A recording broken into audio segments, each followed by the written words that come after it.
At a time when we're losing our oldest and most precious trees and forests from around the world, I'm curious to understand if and why this matters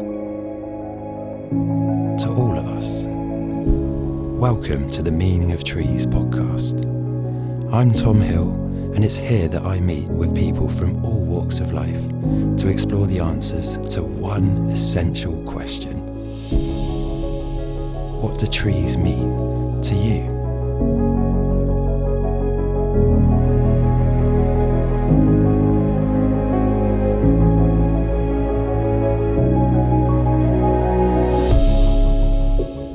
Thanks for joining me for this episode of the pod. And my guest today, Elena Pearce, is an affiliated postdoc and PhD researcher with Aarhus University in Denmark.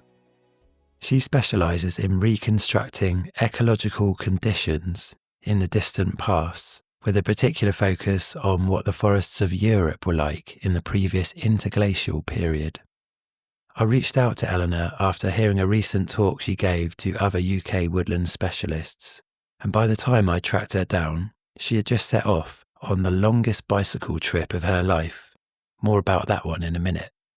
Speaking to me on her mobile phone from Switzerland, we thought we'd see how the audio turned out, and I'm really pleased to say that, save for a couple of tiny glitches in the edit, we were able to share with you this super interesting conversation and another really unique perspective on trees for the podcast. Enjoy.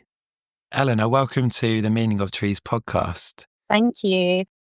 Before we delve into lots of questions about trees, as I understand it, you're on a pretty epic adventure that you've just begun. Do you want to tell me a bit more about that one? Yeah, absolutely. So I'm cycling currently from the UK to Singapore and currently in Switzerland. So not made it hugely far just yet, but hopefully over the course of the next year, we'll see some more progress. Yeah, so how's that all going? Like, who are you traveling with? And is it tiring as well? Is it knackering? Like, how is your energy? Energy now is good because we're on a rest day. So I'm with my partner. I think we're in week 4, just about. It's been pretty hard because we didn't do any training and our bikes weigh 50 kilos each with all of the luggage and the bikes themselves. So it has been pretty tough. We crossed the border into Switzerland a couple of days ago and said goodbye to France. So that felt good to kind of, get our first country under our belts. And the next stage is the Alps, which is a bit daunting, especially at this time of year. So I'm a bit nervous about that. But after that is Italy. So excited to eat some pizza as a reward. What about motivations then? So what's driven you to do this challenge, really? That's a good question. I've been asking myself the last couple of weeks. So I read a book about 7 years ago called Full Tilt by Deborah Murphy. And she cycled from Ireland to India in the 50s by herself. And she's just a really cool, badass woman. And I was so inspired. And it's been a long time, but I couldn't stop thinking about it. And it started off as India because she talks a lot in her book about her time in Pakistan and Afghanistan. And I was really interested in doing that. But unfortunately, it's not the time for Afghanistan, at least. But I'm really interested in sort of Central Asian culture and exploring Kazakhstan and Tajikistan. And then it just kind of grew from there, really. And it ended up being China and then Singapore. So it's sort of grown. And I don't know. Maybe we'll keep going. I don't know where we get there. We'll have to see how tired we are. Yeah, I think sometimes with these kind of experiences, it becomes less about the destination and more about the experience along the way, actually. So it sounds like that could become the case here. But yeah, massive respect to you for giving it a go. Normally on this podcast, we kick off with the question, what do trees mean to you? So can we give that one a go? Yeah, definitely. So I think trees really sort of have a spiritual sort of symbolism, and I really feel that. I really love willow trees, for example, and their kind of relationship with humans. We use them for weaving, we use them for medicine. You can use a willow branch to stay at dinner if you're cooking in the wild with sort of no negative consequences. It's a very safe wood. And so I love that kind of it, that part of it with connection to people. And I think part of that is just this sort of wisdom that they have. We don't really see so regularly in nature, this sort of investment time-wise. Other plants sort of may come and go within a year or less, sometimes just a season. And I think maybe that's part of it, that trees are so long-standing that they sort of hold this wisdom and so on. So I think that's a big reason for me. What do you think might be the roots of why perhaps you think about trees in that particular way and have that appreciation? Not sure. I think it's very cultural. We, as a culture, really sort of revere trees and forests as sort of mythical places and magical places, more so than other habitats. And sometimes I think unfairly so, but it definitely seems to be something really strong. And I definitely feel that. I think my relationship maybe has changed over time as well with my research. I sort of went into ecology because I really was interested in trees and protecting trees and planting trees. And then through my research, that relationship has changed to kind of seeing trees as much more part of a wider ecosystem, of which they're, just sort of one part. So it's definitely a shifting relationship, but the sort of connection has always stayed, which is nice. Did you like trees particularly as a kid, or did you not pay them much attention back then? I really did. We had a tree. I actually don't even know what species it was because I haven't lived in the house since I was 10, but we had a tree with a branch cut off and I could climb it and sit onto the stump of that branch really comfortably. And I'd just sit up there for hours and not really do anything. I think I was quite a strange child. But yeah, I used to climb trees a lot with my brothers and make dens. And I used to really enjoy a willow tree that was, when a willow forms its own little canopy and you can really open up the curtains and go inside and then it's really dark and you're next to the trunk. I really liked that when I was growing up. What you're kind of pointing to is that trees have always sort of been some kind of sanctuary for you, whether that's kind of by association or actually when you were younger, when you were sitting up there for hours, it sounds like. My daughter has a similar thing, actually. There's a tree outside of our house and she likes to just kind of go and sit up there sometimes and not really do much, but just be in the tree kind of Yeah, thing. it's a nice place to be, I think. So moving on to your research then, and the work that you've been doing to study deep time ecology, how much do trees feature in that? So trees feature a lot, I would say. The sort of main question of most of my research is how forested or not forested were European landscapes before modern humans arrived. And that feeds into loads of things. It feeds into, should we be planting trees? Should we be reforesting or afforesting, which means planting trees in places where they don't or didn't exist? Or should we be reintroducing herbivores and reducing tree cover or at least limiting it in some way? And so it's really this ongoing debate of, do we expect wild nature in Europe to be closed, dense canopy forest, or do we expect it to be much more open savanna grasslands and actually relatively few trees? So trees come up a lot and people feel very strongly about it as well. It's quite a common theme and quite a controversial theme sometimes of my research. Yeah, and I kind of came across you because of an online talk that you gave. And in preparing for this interview, I've kind of looked into some of the subject matter that you are deep into studying.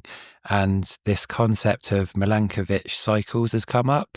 I wonder if you might explain that for our listeners. Of course. So Milankovitch cycles are basically just a way of saying that the Earth moves through glaciation and interglacial sort of time periods, so glacial and interglacial cycles.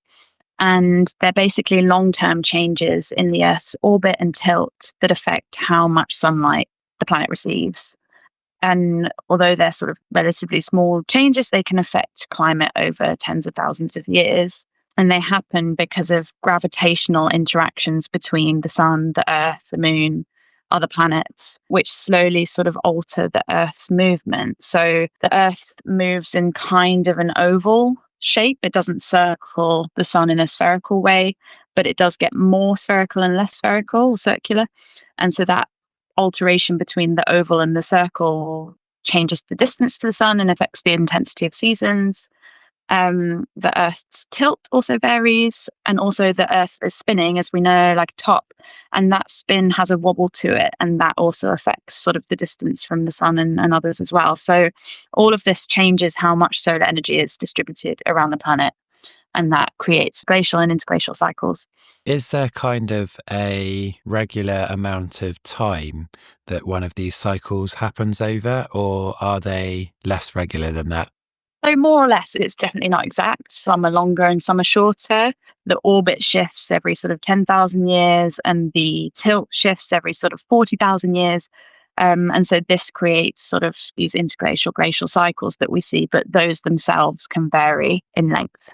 Okay, so if we were to try and imagine in podcast format what that might look like over a graph, then it's kind of like spikes going up and down in terms of a temperature climbing, and then does it kind of accelerate at each end of the warming and freezing process? It's a good question. I'm not sure. I think it does vary again within each cycle. So some of them experience really fast increases in temperatures, and others less so, more gradual. But yeah, exactly as you said, that up and down graph of temperature is what we'd expect, with quite sort of consistent peaks and troughs. Yeah, so we're currently in one of those cycles now. Perhaps you can describe that a bit for us. Yeah, so our current interglacial cycle, because we're in a warm period, an interglacial cycle, it's called the Holocene. It started about 12,000 years ago at the end of the last ice age, which was the last glacial period. Okay, and I've heard of the Anthropocene. So how does that vary? Good question. So the Anthropocene is not a geological term. So it's not an interglacial cycle or a glacial cycle or anything, but it's a term that's been coined to describe the effects of modern humans on our planet. And because it's been coined for that reason, the start of it is quite disputed. So there's people that will tell you it started 50,000 years ago, and others that will tell you it started with the Industrial Revolution much more recently. So it's more uncertain than something like the Holocene, which we can measure geologically. Thank you. I do find that personally really interesting, how perhaps we're uncertain about where certain things might have begun. We do our best, don't we, based on scientific evidence, but really a lot of that evidence is quite new in its finding and application. So yeah, I think it's healthy to keep a little bit of an open mind on those kind of figures, right? Definitely, definitely. I think it also helps us to think about, what were the early impacts of our sort of arrival onto the continent of Europe, and how long have we been affecting the planet for in a way that is kind of much larger than anything else that happened before us. Yeah, and I guess just in terms of building these reference points, so geologically, the last interglacial, how long ago was that one? So that started 127,000 years ago, and it finished 116 roughly thousand years ago. And then that was the start of the last ice age, 116,000 years ago, until 12,000 years ago. Okay. And then further detail, if you want that, is that Homo sapiens arrived about 50,000 years ago to Europe in the last ice age. But in relatively small numbers, I guess, because it would have been really harsh living conditions. Is that right? I mean, they adapted quite quickly. We know that they really spread all over Europe, not just to the more favorable areas. We know that Neanderthals before them were also all over Europe, but really favored kind of the Mediterranean coast because of its resources and its climate. But Homo sapiens were everywhere because they obviously had fire and better hunting skills, so they had better clothing. So it was small numbers, but it was much larger numbers than previous human species like Neanderthals. Okay. So during these Milankovitch cycles, what happens to trees and forests typically then? So typically we see in a glacial period a real contraction of trees and forests. Glacial periods are, of course, very cold and very dry and not very conducive to particularly like a big broadleaf forest that we see in much of Europe. So we see this big contraction in range, and you have something called glacial refugia, which is refuges essentially where the trees can remain. which is then where they spread from into the next interglacial cycle. And they spread quite quickly, relatively speaking, and their range expands once more in warm periods. So you would expect a warm period to be much more forested than a cold period. Got you. And Eleanor, so anyone who's followed your work will have heard you speaking about a shifting baseline. And I've spent quite a lot of time on different dance floors, enjoying electronic dance music. And I've probably got a different idea of what a shifting baseline might be in my mind. But why is that term significant in your work? So, for those, if you don't know, shifting baseline syndrome is this idea that each generation accepts a gradually more and more degraded state of nature than the one previous to it. So, our grandparents might remember a time when they couldn't drive their car down a country lane without it being absolutely covered in insects and bugs on the windshields by the time they got home. And that's not something we see today. And the reason that it's important is because if I have a different view of what normal nature is like, and an individual's view of normal nature is kind of based on their childhood, if my view is skewed, then my restoration actions will not be strong enough, will not be impactful enough, because I'm already working from a very degraded landscape. So it's this idea that things are getting worse and worse and worse, and we keep trying to restore, but we're restoring back to a time that was already depleted. Got you. And so what does that mean for ecology today then? And where is your research taking your own insight of that picture, and what baselines we might perhaps organise our work and ideals around? I mean, ecology has been very much about conserving individual species or individual habitats for individual species, often more charismatic species or rarer species. And so I think that's sort of one side of it, that, we're missing this and we want it back. But I think it also means that we have a tendency to not be bold enough and not try to restore things back to a level that is actually reflective of a rich and healthy ecosystem for that specific area. Our efforts often, I think, fall short because of this effect, this shifting baseline effect. Thank you. And I know you have a particular interest in the previous interglacial. So what is it that's created that curiosity for you? I mean, the first thing to say, I suppose, is that it sounds like a really long time ago when you say 127,000 years ago. The first thought people think is, well, that's completely irrelevant to today because we live in a completely different time. And that's true. But I think what we have to keep in mind is that in terms of a sort of clock of the Earth, if you were to imagine that, it's really the only last few seconds since that time, if that makes sense visually. So I'm saying that it's very geologically recent to today. Homo sapiens have been in Europe for a tiny, tiny fraction of the time that the continent has kind of existed for. And in that time had really, really dramatic effects. We're working with fossil data, and that is difficult to come by. So it's a time with lots of data relative to previous interglacials before Homo sapiens arrived, of a sort of recent, geologically speaking, time, and also a time when the climate was very similar to today, and particularly to today's warming climate. So it's also quite useful for seeing what could happen under a warming climate in terms of the vegetation. So yeah, it's kind of like a cool deep time experiment for what does Europe look like before Homo sapiens. Yeah, and what kind of evidence have you been looking at to try and get a really good understanding of the kinds of drivers that might have been playing out over that longer time period? I look at pollen data. So pollen travels through the air by the wind, and it settles onto the surface of lakes and bogs, where it sort of floats to the bottom and it builds up in the sediment in layers in the soil.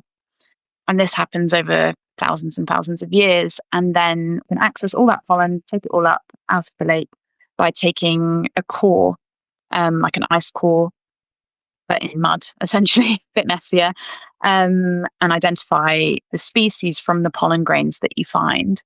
And then from the species, you can see, are they species that typically exist in a forested landscape? Are they species that are more reflective of an open landscape with disturbance?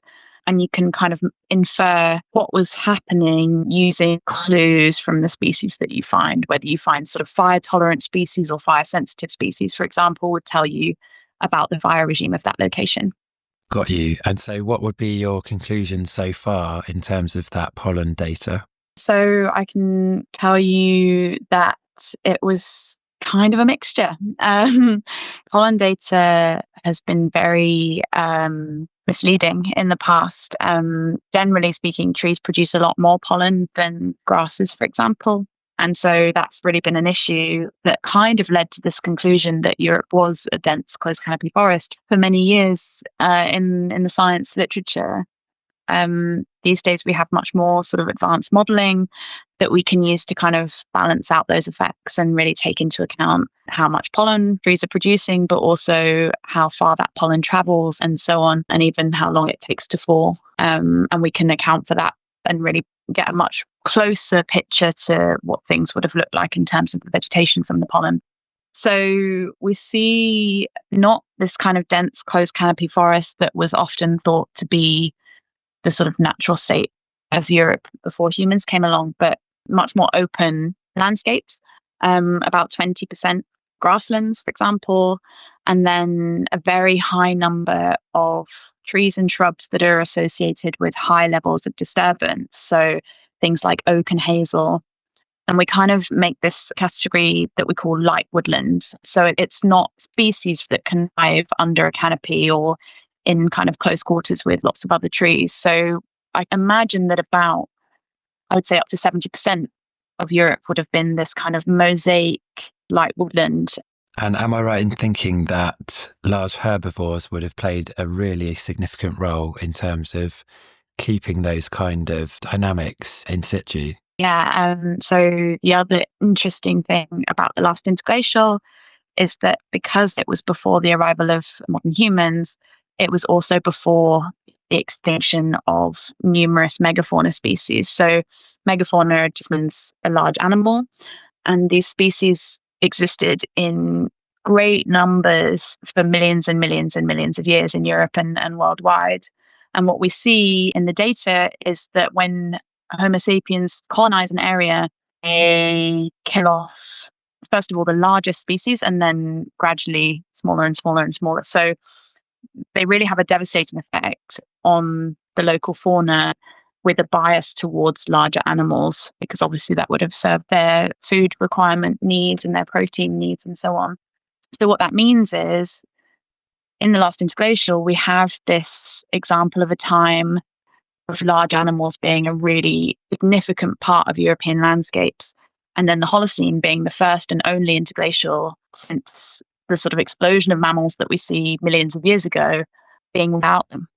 Yeah, so I was actually at NEP Wildlands today and had a presentation in the morning, and they were showing kind of the change in biomass and how Homo sapiens used to be kind of like a dot of the overall biomass, and actually truly wild animals would have been a much larger proportion of the total biomass of the earth. And of course, yeah, vegetation as well. And that actually, yeah, one of the main shifts has been that we now have a larger proportion of Homo sapiens taking up that biomass, but also a larger number of domesticated animals that are now filling the land and the space that we do have. And actually, yeah, there's a lot less wild interaction, isn't there, with that vegetation? And that has dramatically changed our ecology. Have I got that right? Yeah, absolutely. Absolutely right. I can't remember the exact numbers. I think it's less than 5% wild animals in terms of that biomass scale that you're sort of talking about, or biomass ratio. And then a huge number of cattle and other domesticated animals that we use for food, and obviously Homo sapiens. Yeah. And I think when you gave your initial talk, you were also talking about charcoal remains. So our very first guest on the Meaning of Trees podcast was actually a lady called Dr. Amy Carsenal Christensen, and she is a wildfire specialist in North America, in Canada. And she is involved with Métis indigenous communities there. And actually, she is trying to protect kind of traditional ways of managing the land, looking at more sustainable ways of managing the land using wildfire as a tool. And traditionally, in older human cultures, that would have been a real kind of mainstay of how we would have hunted and created glades that would have attracted buffalo and other large herbivores that we would have hunted. And I seem to remember in your talk, actually, you mentioned about charcoal remains showing a trend in human activity that involved burning in Europe. Have I remembered that right as well? So what we see, and this isn't my research, I have to say this is other researchers, but what we see is that in Europe before Homo sapiens, there's really not a lot of evidence of fire, natural fires, I should say, speaking very generally, but in sort of Central Europe, in this sort of temperate forest biome, as it's named, mostly broadleaf forests that are wetter, and these don't tend to have a lot of natural fires. And we can see that in the charcoal as well, that there's not a lot of charcoal in the last interglacial. Contrasting that to the Holocene, where we have Homo sapiens in Europe, fires are much more frequent and much more intense. And we think that's because of Homo sapien fire use for hunting and gathering. Yeah. Okay, that makes a lot of sense. So this might feel like a big question, but based on your research and the insight that you and your fellow researchers have done, is there a kind of ideal scenario where we would use some of this information and learning to change things, to make things more favourable for perhaps human beings and other living things?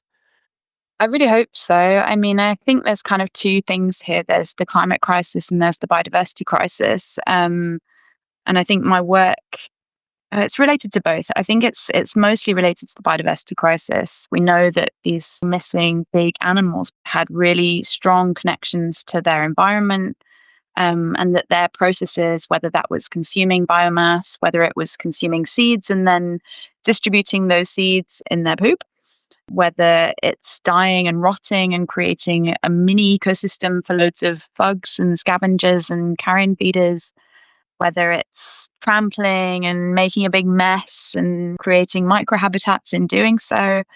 They really created biodiversity in all of those processes by making things messy, by making loads of different microhabitats with their behaviors and their life cycles. So I think that's one side of it that we really need to pay close attention to. Like we're really missing these huge ecosystem engineers that really had a strong impact on biodiversity. And then for the climate side, it's also related to vegetation. There's an effect where if you have a very dark surface area, light is absorbed and heat is absorbed. And trees, we know, produce a lot more dark cover from sort of satellite imagery than a grassland, for example. And a grassland is much lighter and actually reflects heat back from the sun. And so all of these things kind of tie together in a really intricate way that's really hard to tease out and understand. But I think they're all related to this kind of question of how do we fix this? And I think really thinking about restoring these lost processes is an important way to do that. These are questions that we can only really ask, and we only really have the privilege of asking because we live in a rich country where the climate is mild. For many people, they are facing disaster and it is too late. And, this is happening close to home in Italy with flooding at the moment, and in LA last year with the wildfires, where temperatures are warmer anyway, and people have less resources to cope with the effects of climate change. It's much, much worse. So yeah, I would really say that it's happening. The disaster is here. We've talked a little bit about megafauna, and one of the most iconic kind of megafauna is the mammoth. And I remember a comment you made about potential to remake the mammoth. So yeah, what was that about? So there's a company, I can't remember their name. I think they're a US-based company, and they're really interested in remaking the mammoth from mammoth DNA, I believe. I don't know how cool I think it is. People are really interested in it, which is really great. It's a shame that more funding doesn't go to things that have more likelihood of A, being successful, and B, a likelihood of having a strong impact on these dual kind of climate and biodiversity crises. But yeah, that is a thing, and it is, people are trying to make it happen. We know that the bigger the animal, often the bigger the processes they perform. So mammoths and elephants have the capacity to tear down trees. deer and bison and so on cause damage to trees by debarking, and also just with their movement. I don't know if you've seen any footage of elephants really getting up on two legs and pushing trees over, but it's quite impressive. I don't know if this is what you want to talk about on your trees podcast, um, the destruction of trees by elephants. But on the one hand, it's a species that, we're really missing. In Europe, we're really missing big animals. Bison are the last large herbivore to exist in Europe in a wild way, and they're not very big compared to what existed before. So on the one hand, could be cool. I don't know logistically how that would work, and how it, obviously human wildlife conflict is a big issue, and needs to be a priority to minimize that. But I can't help but think that the time and development of that technology could be better used. The funding could be better used elsewhere as well. Yeah, just to reassure you, I'm quite comfortable with trees that maybe have been bashed around a little bit. So my particular kind of passion is around ancient and veteran trees, and their resilience really inspires me. And actually, I'm often left wondering, particularly with those really ancient, gnarly trees, what would have our treescapes looked like? Maybe pre-human influence, actually, like certainly pre-chainsaw.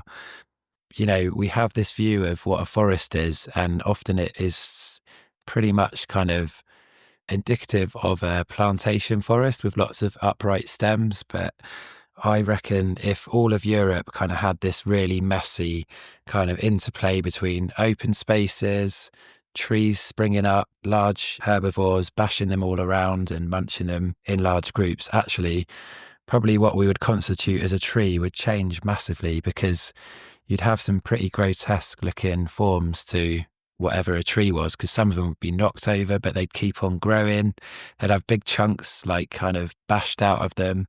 But yeah, my dreams are made of those kind of images. So Yeah, no, you're right. And we would have had many more old and veteran trees as well. I think we don't really let our trees get old to the extent that they were able to before Homo sapiens. Even with all these big herbivores knocking around, you would see much wider trunks. You would see the effect of trees putting down branches to the floor to help themselves to sort of prop themselves up in old age. I think its hornbeam creates this real rippled effect of its bark when it's raised and browsed to defend against large herbivores. So yeah, you're absolutely right. They look a lot messier, and I think a lot cooler. I think so. Yeah. Coming back to your shifting baseline theory again, probably what we constitute as a tree, the baseline of that has shifted quite significantly over the last sort of 500 years due to technology largely, and how much we can dominate treescapes and landscapes, really. Starting to draw things to a close now, I've got two more questions for you. The first one is, if there was a dream scenario related to your research and your kind of passion and concern for the environment, what would that dream scenario look like in the next few years? What kind of insights would be made more widely available, and how might that change our behaviours? I mean, in terms of dream scenario, I think the most important thing is that people connect to nature again. I think we're really missing this emotional, spiritual, physical connection to the planet that we call home.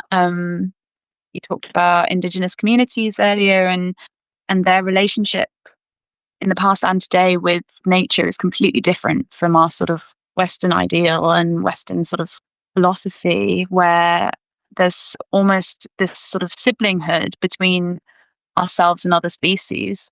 And I think thinking of the natural world and the species in it as our brothers and sisters and siblings is really important. So my biggest dream is that more people find important connection to nature in whatever way that is, whether it's physically or spiritually or mentally or emotionally. And then more related to my research, I think it goes back to those processes, these missing processes that make an ecosystem. I think it would be really wonderful, and it is happening, this sort of shift away from conserving for an individual species that is pretty or cute or rare, or an individual habitat, towards an ecosystem that is more wild and self-governed. Obviously, we have a role to play in setting that up, but the thing we can't do is rebalance things ourselves. The balance between different species is so delicate and something that we can barely understand, and let alone try to recreate or manage. And I think it really comes down again to the fact that processes are missing that create those balances. So yeah, it would be a sort of view towards having some of those back, and the end goal of that being to restore diverse and self-governing wild ecosystems. So I just want to say before we close here, thanks so much for meeting up with me, particularly as you're must be really distracted by your kind of big journey across the Eurasian continent. And I hope you have an amazing adventure, and I hope you see loads of really interesting examples of trees and forests changing across those landscapes that you're going to be exploring. Good luck in the Alps as well. Really appreciate you sharing your insights today. Oh, thank you so much. It's been so nice to talk about it and to get involved. Thank you so much. The final question is to ask you if you could share with our listeners a final thought or point of reflection. I think I would just say, if you love something, if you're passionate about something, whether that's trees or something else in nature, firstly, just to share that passion. I think that's so important to get people connected again, but also learn more. A tree is really part of an ecosystem. Sometimes they're trampled, sometimes they're eaten, sometimes they survive and flourish and regenerate, sometimes they push out their borders, sometimes they contract. And I think we really need to respect that more and embrace the messy side of nature, and also see things as a whole. Just encouragement to be bold and brave in that passion.